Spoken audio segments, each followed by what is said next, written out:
From the St. Elmo's Bar in Georgetown to the heavily trafficked City Hall of Pawnee, Indiana. Good morning, good afternoon, good evening. I'm Jason Burns. And I'm Danny Nucci, and this is the What About podcast. Happy 50th episode, Danny. Is that crazy? Happened fast. This is insane. Did we talk about this, that you were like, we should do this? A little bit, but what's funny is that, we're coming up on my birthday. We talk about that with our guest, Rob Lowe, who I share a birthday with on St. Patrick's Day. Last year, I was in New York City seeing Drew Holcomb, who was a previous guest on our show. Yes. And that is when you and I were texting back and forth about doing this. So about a year ago, and here we are on our 50th episode. Yeah, and for those that don't know, Jason was like, this would be good. And I go, you're right. There's not enough of these. We should absolutely do another podcast. I know. It's really a shame how few podcasts there are in the world. And I was like, all right, fuck it. By the way, I think you were relentless. He was throwing ideas at me. I would get a text every day with like, well, what about this? Well, we could do this. What about this? And we can call it this and blah, blah, blah. I am the Rob Lowe of Jason Burns's. That's what it is. What a treat talking to him. He really is. I mean, I know people just know him, they have different opinions of Rob because there's been so many Robs, throughout the years. But I mean, he really is an incredible, he's got an incredible willingness. And like I said to him 9 times, he's just fearless. He'll do whatever. Yeah, sure, I'll do it. And the amazing part is he does it at a high level, which I don't think we talked about some, but he does it at a high level. Oh, yeah. So, I mean, his book, he'd never written, it turns out to be a bestseller. And, one of the highest rated television shows. I mean, that's the thing that I find amazing. Oh, by the way, a super popular podcast. And a super popular podcast. So without further ado, actor, director, podcaster, game show host, businessman, mini real estate mogul, father, husband, the incomparable Rob H. Lowe.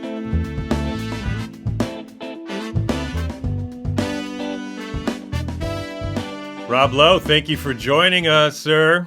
Yeah, what's up, boys? We were just talking baseball and Yeah. Shohei, and you just must be out of your mind. You just must be so excited. I can only imagine I can't wait for the season to happen. I cannot wait. I am so pumped. The thing that I've noticed is the Dodgers, who are the most sort of white bread kind of, class, good boy, clean baseball team ever, are now the bad guys. Yeah. Mm-hmm. They're historically what the Yankees were, yeah. They are. I'm a Boston fan, Rob. I'm in Massachusetts, and, we were America's team when we first won, and then now it was the same thing. It's like everybody turns on you after a while. Same thing with the Patriots. I ran into to the Henrys, who own the, right? Yep. It's the Henrys. I ran in, I met them recently, and I said, I just want to thank you for Mookie. And they practically started crying. Oof. That's thank you for Mookie. Oh, Wasn't that amazing? They literally were like, honestly, like, whoa. Well, Rob, we share a St. Patty's Day birthday, which is just around the corner. Yours is a big milestone this year. I'm curious if you found yourself doing some reflecting as you head into this birthday. Yeah, man. It's like... It's a big one. It's a big one, 60. Which, by the way, I just hate you that you're 60. Look at you. Look at you. I mean, it's like 60's the new 35. What the fuck is going on over there? What are you doing up there in Santa Barbara? What are you fucking... Is there a closet with a picture in it? I mean, what is happening in there? It's magic, baby. It's magic. Get in on the magic. I remember turning 40. I remember turning 50. They were all the same. Like 60's the same where... You're 2 years out and you're like, I'm old, I'm done. This is the end. And then you start getting closer to the actual birthday and you get progressively more and more pumped, weirdly. And I'm super pumped now because, I feel that I'm in the best place that I've ever been in my life in every category. I mean, I'm so blessed, and you almost hesitate to say it out loud because then the universe goes, oh, really? The universe doesn't do that. That's an old wives' tale. Is it? Yeah. It's just like waiting for the other shoe to drop. It doesn't. You're just protecting yourself from the universe to say that. That's all you're that's doing. Not true. No, look, just because you're waiting for the other shoe to drop, Jason, doesn't mean it's going to. Give me some of that nooch knowledge. By the way, nooch knowledge should be a thing on the podcast. Oh, there you go. That is nice. That's like three things that the podcast the last 2 minutes. Give me the nooch knowledge on why the universe doesn't do that. I want to hear more. I don't believe it. Listen, it's a choice, right? I get to believe what I want to believe, and I don't believe that's the case. Good. Well, in that case, I feel great. Never felt better. Relationship wise, spiritually, health, physicality, career, family. I feel great. Well, it's one of the things I love about you. You are, for all the great things that you get to do and you're open to and the worlds that you get to travel in. One thing that is consistent with you, buddy, is you're always so friggin' grateful for it, and I really appreciate that. And it's true, and it's cool because now that you're 60 and you're starting to look back. Not yet. What do you mean? All right, St. Patty's Day. Are you? I mean, how old are you going to be, Jay? Are you 46? Is that how old you? 28. I'm always turning 28. That's the ongoing. Always 28. One of the things that I know that you don't want to do is you're getting, you're only 5 years from official retirement age. You're never going to retire. I can't picture it. Picture it. He's fearless. I mean, that's the thing that, one time Rob and I had lunch and I just literally go, how are you so fearless? Where does this come from? Like, I literally picked his brain. I'm like, where does this get? Like, you'll just do it. Okay. Because people talk about opportunities come, right? And you make the most of any opportunity. But a lot of the opportunities that have come your way throughout your career are fucking terrifying. They're fucking terrible. Listen, by the way, we'd like you to write a book. How many books have you written, Rob? I've never written a book. Well, let's write a book, shall we? And then you were like, okay, you make the deal and you've got to write the book. You've actually got to write the book. Yeah. I mean, and it was among my favorite things I've ever done. And in books, it's funny, man, they really do live on in perpetuity and people, there's not a week that comes up that somebody doesn't talk about. I wrote 2 of them and it's one of my favorite things. But yeah, you sit and look at that blank piece of paper and go, okay, I've got a deadline. It's when you're used to being told, okay, show up here at this time. This is the script. Here's your lines. Yeah. What somebody said? Somebody said about, and I think it's the same for anything. Any artist, whether you're a painter, a sculptor, a writer, an actor, a musician, is anybody can do that. But an artist can do that next Thursday at 4:00. Yeah. Yeah, it's true. Yeah, well, that's one of the things. Jason's a writer and he is so prolific and productive and I don't know how to do it. And finally I asked him, I go, how are you doing? He goes, I make up deadlines. Yeah. I go, but how do you keep them when you can go, fuck it? Because nobody beats yourself up more than yourself. Yes. That's how I think. It's true. If an editor yells at me for not getting a deadline done, it's never going to be as much as me yelling at myself. Yeah, agreed. I never was able to really write much without a deadline, for sure. I mean, I was halfway through my first book and it came out that Oprah was ending her TV show. And Oprah is a friend. And my hope was... This is the Chicago-based TV show when she was Yes, out. the Oprah show. Your friend and neighbor. The Oprah show. The biggest show in history. If she talked about a book, it became a bestseller. And, there's no guarantee she would have me on the show, but we're friendly. And if she liked the book, there was at least a possibility. And I realized my book wasn't going to be done and her show would be over. So I had to I literally crammed the last half of the book to be ready to send to her on the hope that she would read it, like it, and have me on the show. And she did. I was on the last week of her show. It made all the difference. I'm just curious, what were you working? Because I know because you've never stopped working. People go, Rob made a comeback. He didn't go he hasn't gone anywhere since fucking 1979. He hasn't gone anywhere. So what were you working on something while also doing the book? So this is one of the things that people maybe don't know about you, but it's an easy guess that you've always got a number of things going all at the same time. So what were you doing during the writing of the book? Were you actually working? Was this one of those periods where you were in between things, like a project wasn't starting? I was shooting Brothers and Sisters. I fucking knew it. And we were on a 2-week break where I was in DC shooting a pilot that I created for A&E. Didn't go, It was about how 20-somethings really run Washington. And it was going to be about the lives of the best and the brightest 20-somethings in Washington. I love the idea. I still love it. And I remember we had shot all night, and I was on the plane flying home, and I had the last chapter to write, and I didn't know how to literally land the plane. And so I wrote about that. I wrote about being on the plane and not knowing how to end my story. And I ended up writing the last chapter of the thing just in time for the deadline on the plane coming home from location of a pilot that didn't go. It's like doing your homework before the class, like getting it in last there. Minute. So is there any point, Rob, where you can see yourself not juggling multiple projects, not working, and just kind of riding off into the sunset and enjoying the third act? I fantasize about it. I fantasize about, like, could I pull a Brando and live on an island in Tahiti? And I think I'm either going to be all in or completely out. And my guess is it'll be all in. Well, here's the thing that I've noticed, as well as juggling a bunch of other things, for some reason you have found a way to, like, Rob will go, I don't know, 8,000 miles away for 3 days and then come back. So like he'll like recharges, like travel somewhere amazing for 3 days, for 3 or 4 days, because that's what he's got available. And then he'll come back and he's recharged. So there's always been a little bit of sort of a recharging of your batteries sort of put into your schedule. Was that something that you came to? I mean, because, obviously being an actor, I have downtime.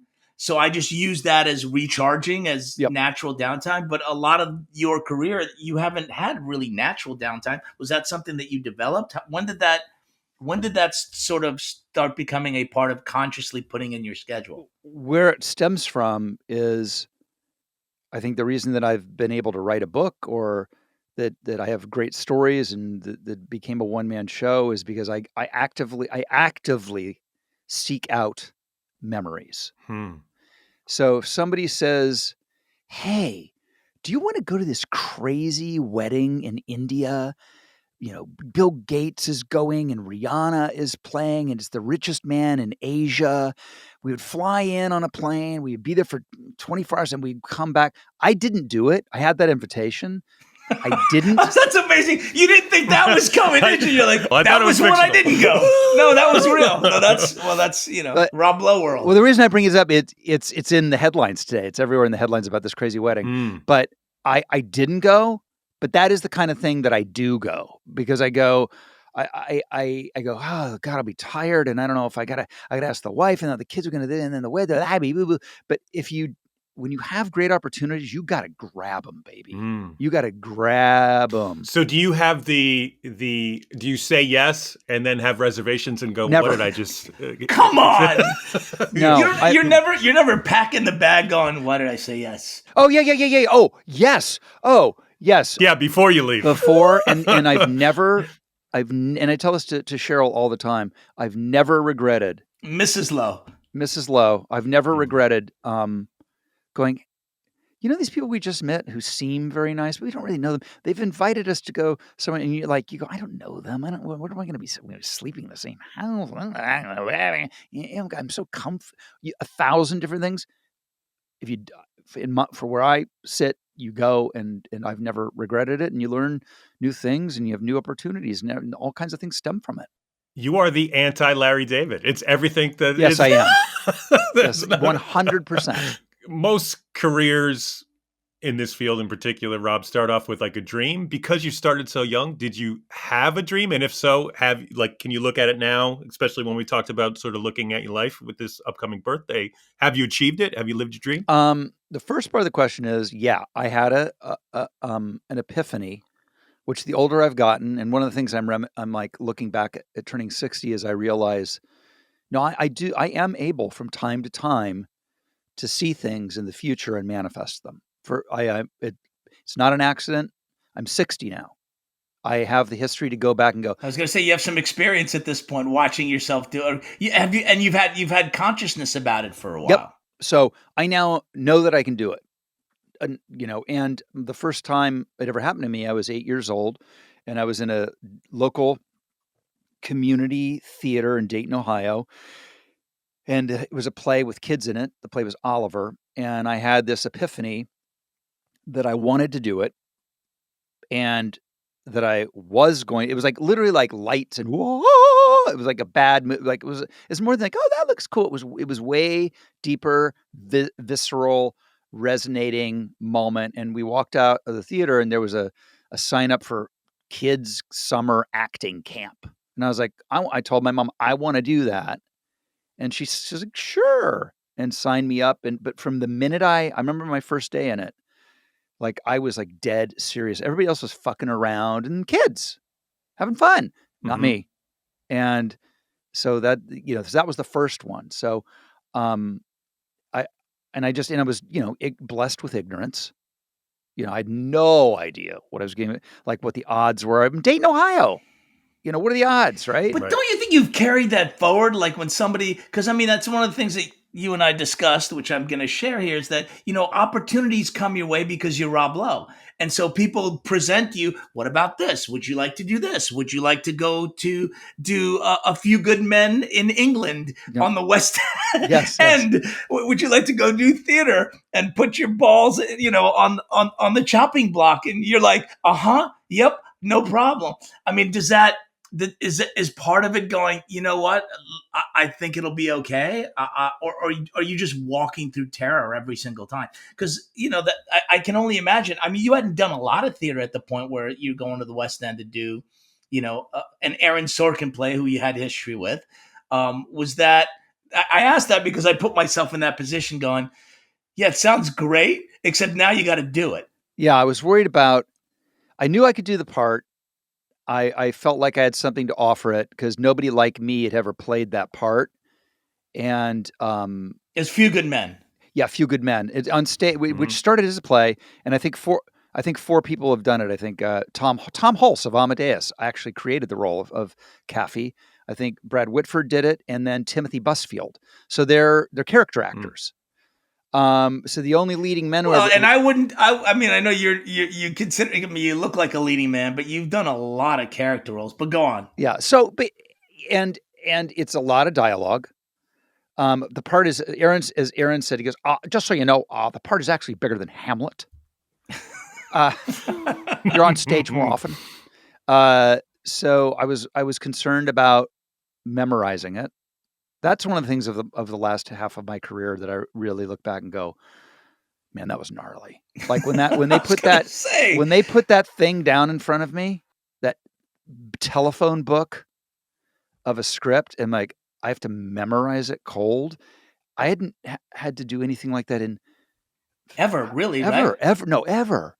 And even your one-man show about the stories I only tell my friends. Yeah, I only tell my friends. When you do the live show, a lot of that is improvised. I mean, you're off the cuff, right? I mean, you obviously have structure, but you're off the cuff a lot of it. No, and listen, when you're doing Aaron Sorkin, you are doing it comma, word for word, yeah, apostrophe, comma, yeah, perfect. And then I was worried about my voice holding up, and whether I could project. It was the theater's massive. We played the Haymarket, which is the biggest theater in the West End, and I was worried about that, and losing all that stuff. But that is the stuff like fuck yeah, let's go. Mm-hmm. A lot of it is just having to get through the nerves because so much in life is about just showing up, getting there. You want the nerve. I want the nerves because the more you do, the more comfortable you get, right? The more you do something, so you get, which helps the work.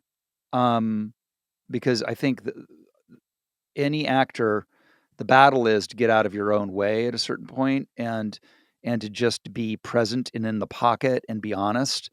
And you get 50,000 hours in the saddle. That's in your DNA. That's the good news. The bad news is the adrenaline kind of goes away. So you got to figure out where you go get the adrenaline. But that's the thing when you've been established and you've done well in a certain arena, right? It's so easy to go, okay, I know this, I do this well, I'm comfortable. That's just not you. I mean, one of my, and I told you this, but for anybody that hasn't seen it, go find it. Killing Kennedy, where Rob plays John F. Kennedy. and my buddies in it, which is how I ended up watching it. Was Jack Noseworthy, who plays Bobby, He's was great in in it. it. It was terrific, just like you. I mean, you're just unexpectedly so good. Not that you aren't good, but to play such a specific character that's, that we all know. You were so good in that. Yeah. And here you go, yeah, no, I'll play Kennedy. Yeah, no, I'll Well- host a game show. Yeah, no, I'll write a book. Yeah, no, I'll do the West End. Yeah, no, I mean, it's just on and on and on, and you've not really played it safe. And the other thing that I loved you in was Californication, right? Oh. So where you played first of all, such a crazy, insane character. I would have played that character for the rest of my life. I was going to say, it looked like you were having so much fun, but again, not safe. Nothing safe, Rob. One of my first lines is talking about how I took a man in my mouth. Yes. That's it's like my opening gambit. Like the stuff that character said was so insane. And look, I can see a world where there are certain actors that are like, I'm not saying that, or I'm not doing that. It's kind of having that fearless, like, let's go for it. Eddie Nero in Californication. If you haven't seen it, you can YouTube Eddie Nero greatest hit. Eddie Nero's greatest hits. It's pretty fun. I mean, check it out. It's For me, one of my favorite Rob roles is I go back to like the long form storytelling in The Stand and playing Nick, which I loved. And it wasn't until many years later that I even realized that you had a real life tie to the character in terms of hearing loss. And for whatever reason, that movie, especially the first half of it, which, post COVID, it holds a lot of frightening truths. So basically, this is one of those podcasts where we go, well, what about that? Can you talk about that? We like that. Yeah. I love it. But I just love that you had that, I don't know, the fearlessness to do TV before people were doing TV. That's right. Too. Well, The Stand was, when I was young, was my favorite book. The Stand and The Shining were my two favorite books. And people had talked about making The Stand forever. Why isn't The Stand made? Who will make The Stand? When will they do it? And then they were doing it. And I called ABC and said I wanted to do it. Like for whatever reason, my agents had, I know why, because I was a movie guy. That's what it was. Mm-hmm. And so it never occurred to anybody. And people don't realize how separate commercials, films, and television was when we were coming up. Isn't it amazing? They did not meet. Oh, not only do they not meet, it's like, I was just talking the other day about this. I said, there was a time when if you won an Academy Award, then what would happen is you would then get 2 to 3, if you're lucky, more great movies after that. That was the reward. Now the reward is you get a commercial.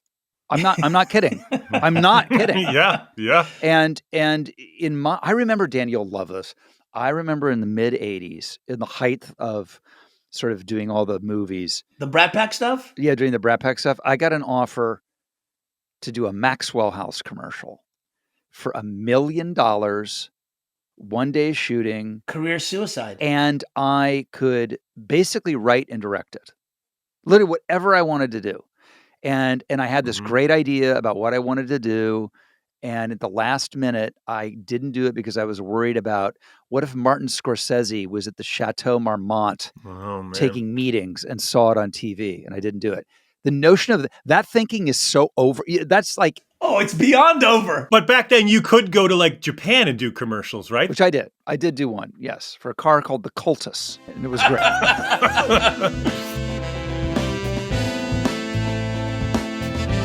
What about perseverance? Well, Rob, we want to talk about perseverance today. Obviously, it's something you've faced head on in your career. It is, definition-wise, our ability to pursue a goal, a passion over time, and stick with it, whatever obstacles we face. Can you take that definition and tell us how your life and career applies in terms of those obstacles and setbacks? Jesus, just throw it on his lap, will you? I know. It's a lot. It's right there. It is. It's a lot, but it's good. I'm lucky because I'm fundamentally built for perseverance, I think, because I am an optimist. I am not a negative person. There's not a a world in which I can think of myself as a victim under any circumstances. And by the way, in today's society, I stand alone. There's four of you. Your episode with Ted Danson of your podcast, literally, it was so great because it was two positive people just talking about positivity. I know. It's like my Parks and Rec character, Chris Traeger, positive. Like I'm like the clown punching bags we had when we were kids.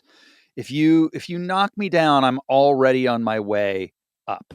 And again, I don't know. I'm just built that way. Some people are like Eeyore. Did your parents raise you that way? Was that part of the in-home vibe? No, my mom was very melancholy and suffered depression.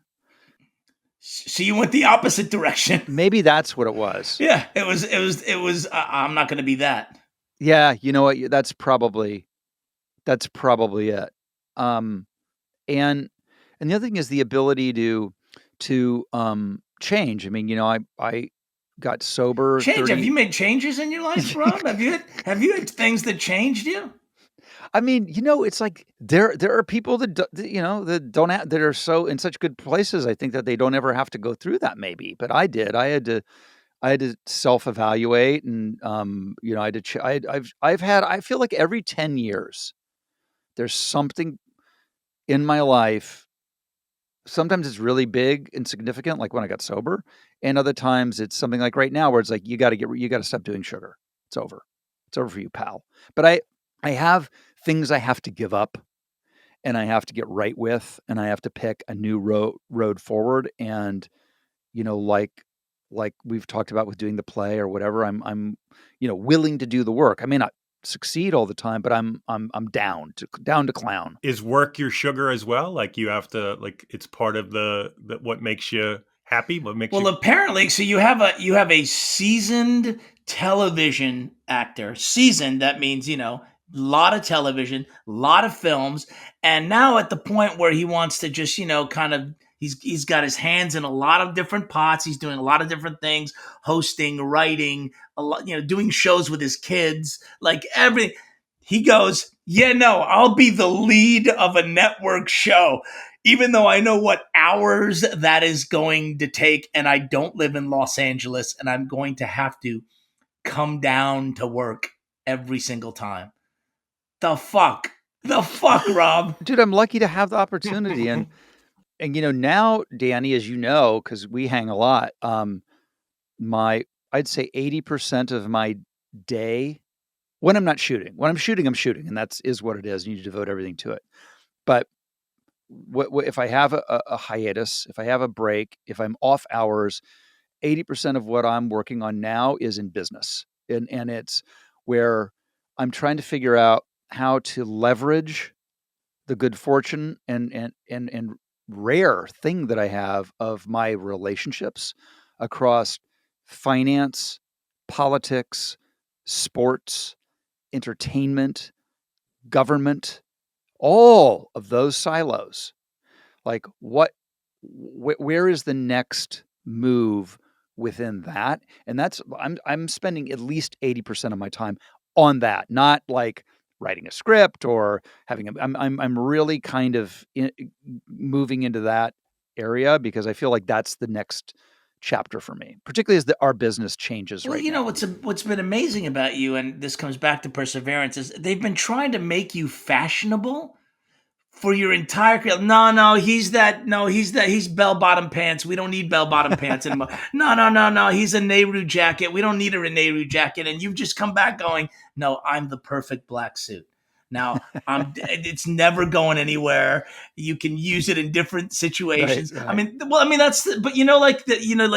oh yeah, Rob Lowe. No, not Rob Lowe. And yet, here you are again, lead of a network television show when television is the thing. Films are not the thing at this point. I mean, I love films. We share that. It's not movies. It's not a business anymore. No, and but I guess when those moments were like, certainly when you had the challenges in the early 80s where they were like, oh no, we can't touch Rob Lowe. Rob Lowe's bad. Well, we don't want Rob Lowe anywhere near us.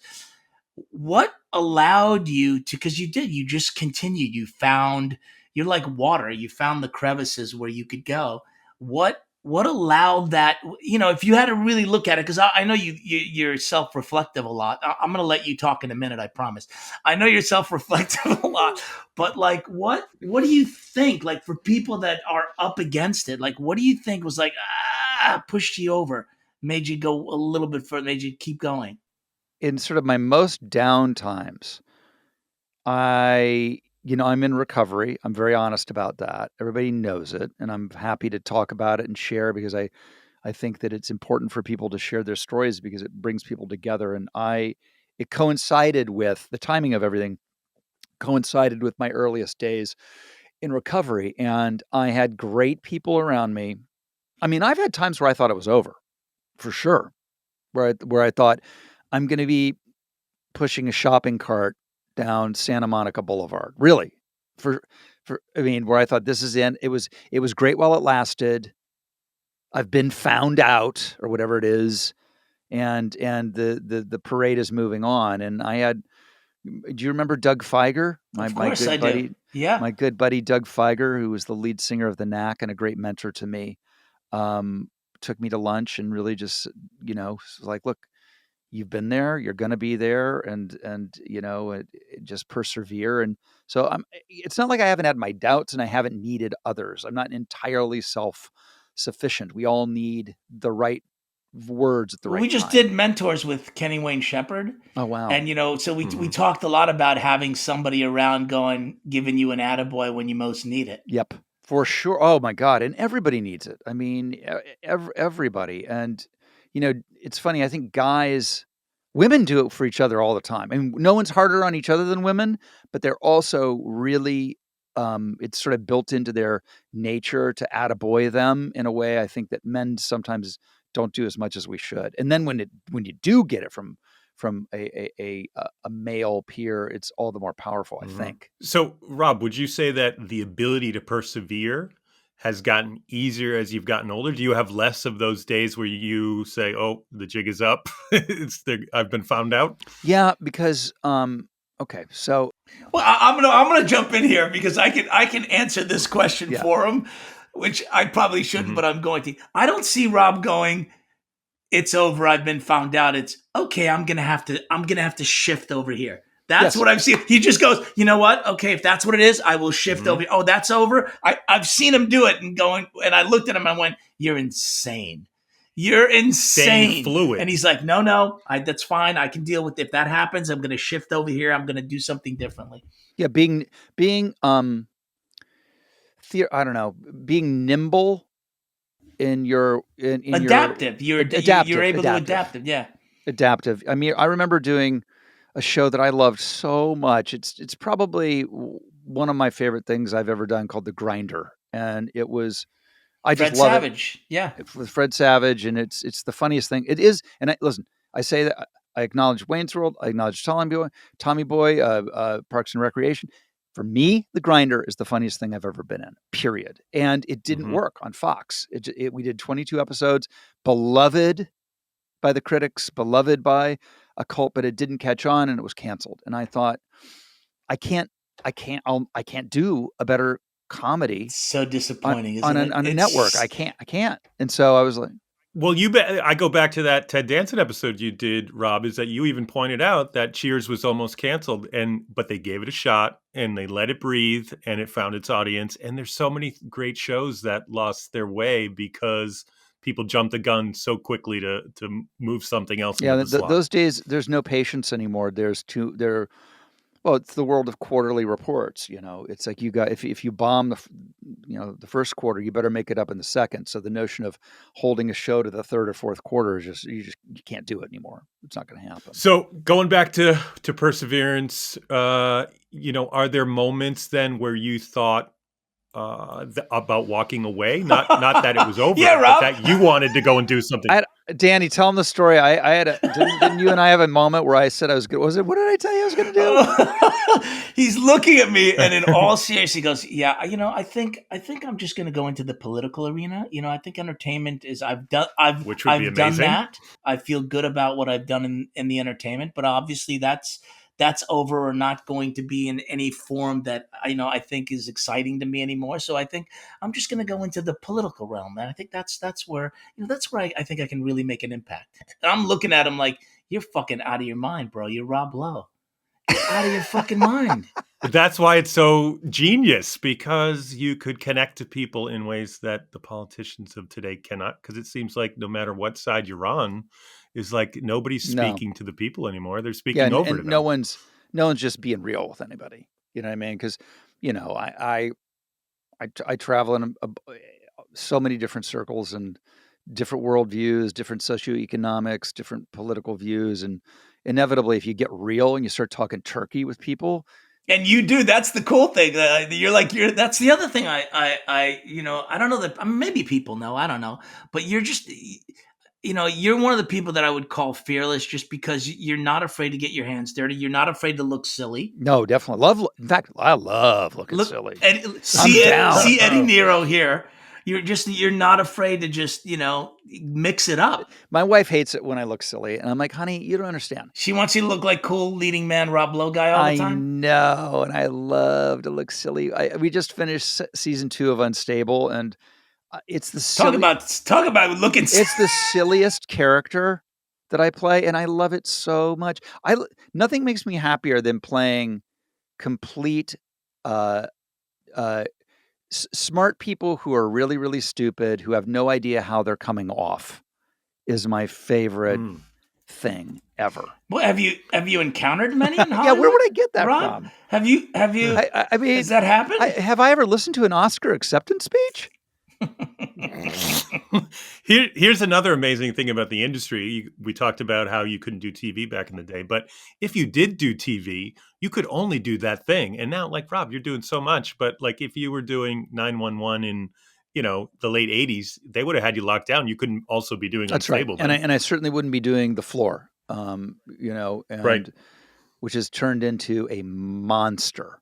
We had our season finale this week.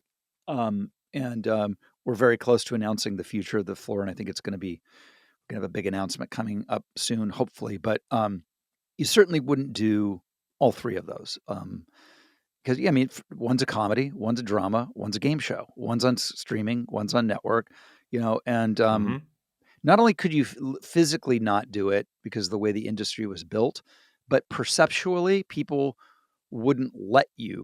No, you can't be a game show host and, be considered a serious actor and have your own can't be a television personality. And that's the thing that I find amazing about you, is that you really do all, like, do you not ever go like, I don't want to do this, or this is too hard, or I don't like this part of it. Like, you're happy to do all different versions of it. Because I learned, because in all of those things, like the game show for me is being an air traffic controller, and which is like this contestant. So you find what you enjoy about each thing. I mean, obviously acting is acting, but is that what like just in terms of business? Yeah, what I like about the game show is it gives me a chance to interact with people and riff, like be funny and light on my feet with people, and be quick and make up jokes on the spot, which you don't get to do unless you're doing improv, right?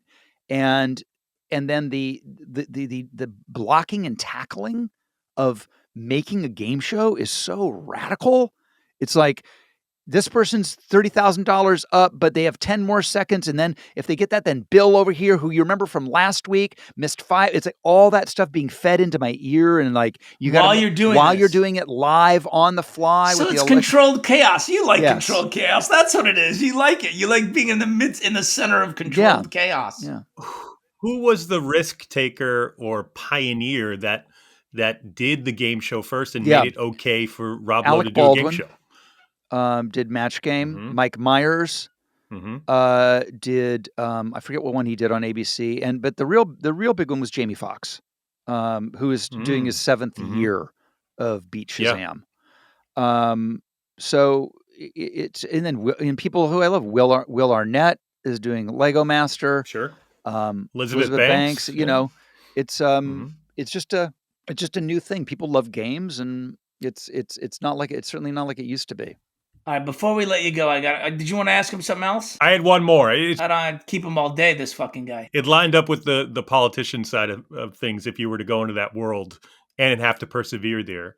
Do you need passion to have perseverance? Oh, absolutely. I never got to the second part of my question, which is you better have a dream or a passion, because otherwise life just gets to you. Like it's hard to persevere on something you don't care about. I would say it's impossible to persevere on something you truly don't have a connection, a resonance with, a passion for, a dream about. Life will throw up too many barricades. But how did you not get bitter and keep the dream alive?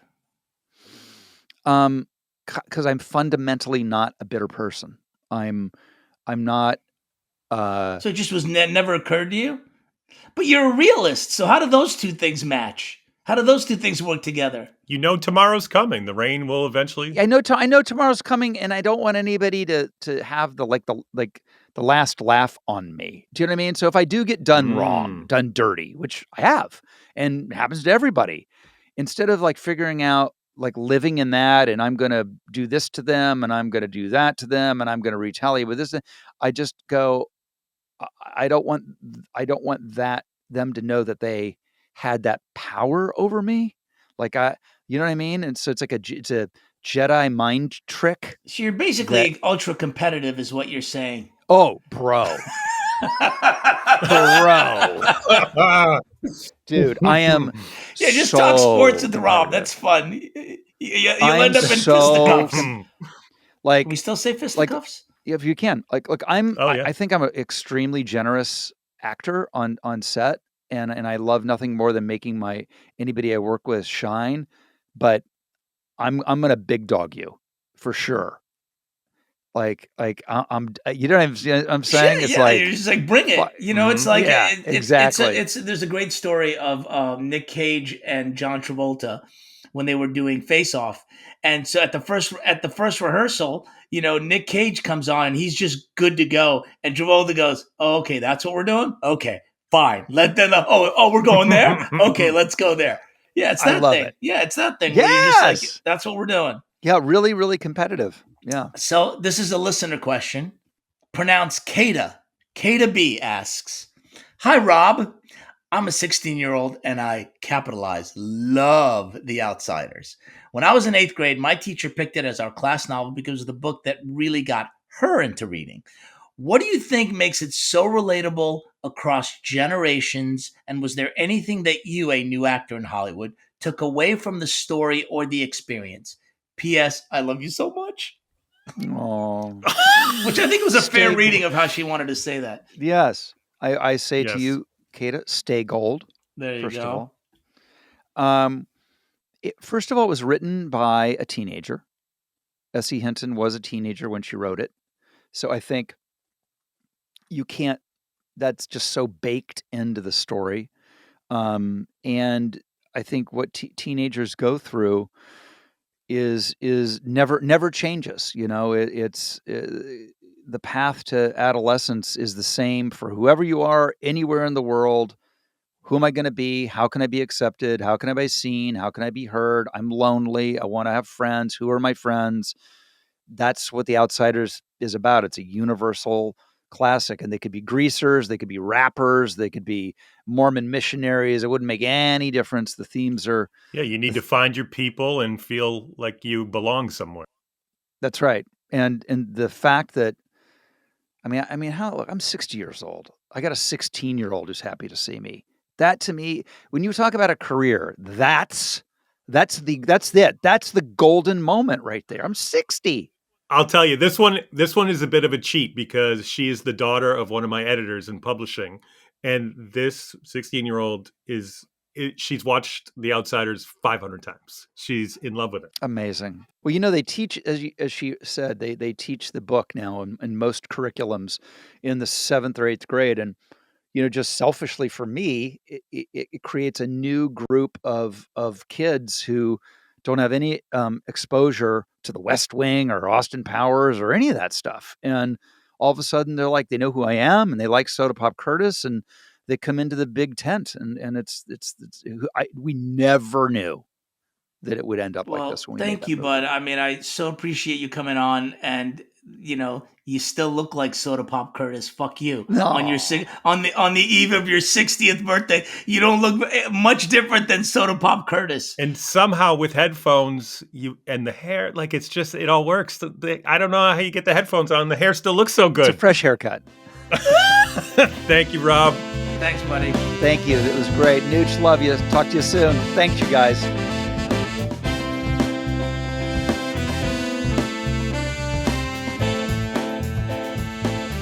Oh man, he's so chill, isn't he? And he's willing to talk about the past. He's willing to talk about, but when he gets excited, it's what he's doing right now. That's one of the things. Like he doesn't really. He's not a let me look back and get nostalgic kind of guy. I actually love that he gets excited about now because you can tell he's still, and we talked about this, the passion of perseverance. In order to persevere, you need passion, and you can tell he still loves what he's doing. And all these years later, well, he loves so many things. Talk to him about baseball.